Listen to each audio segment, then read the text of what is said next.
Isang binatilyo ang hinuli ng pulisya nang makuhanan ng kargado umunong baril sa kanyang bag matapos ang pista ng Santo Niño de Tondo sa Maynila kahapon. May unang balita, si Bea Pinlac. Makulay ang pagdiriwang ng pista ng Santo Niño de Tondo sa Maynila kahapon. Napuno ng kasiyahan ang mga kalsada ng Tondo. Matapos ang pista, sinuyod ng mga pulis ang ilang kalye roon. May lipit na po yan. Marami na po nagre-reklamo, may pasok pa po bukas. Pinatigil nila ang mga grupong nagsasaya at nag-iinuman pa sa kalsada. Pati ang mga motorsiklong nakahambalang sa daan, pinaalis.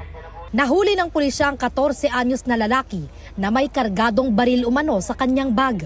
Tila pumalag kasi ang binatilyo ng sitahin ng pulis kaya siya kinapkapan. Ayon sa pulisya, dinala ang binatilyo sa Women and Children Protection Center ng Moriones Police. May dalang pen gun. Dadali natin to sa prosito para maimbestigahan. Meron namang kaakibat na penalty, lalo na kabataan. Susubukan pang makuhanan ng pahayag ang mga magulang ng binatilyo. Sabi ng pulisya, marami ng residente ang tumatawag sa kanila para ireklamo ang ingay at mga nakaharang sa daan kahit tapos na ang pista. Hanggang alas 12 lang po yung piyesta ng Santo Niño, kaya po nagawa tayo ng ganitong strategy para po hindi po lumala pag kasi nalalasing na yung mga tao na nagiinom, ay nagkakaroon na ng sakitan at nagkakaroon na ng problema.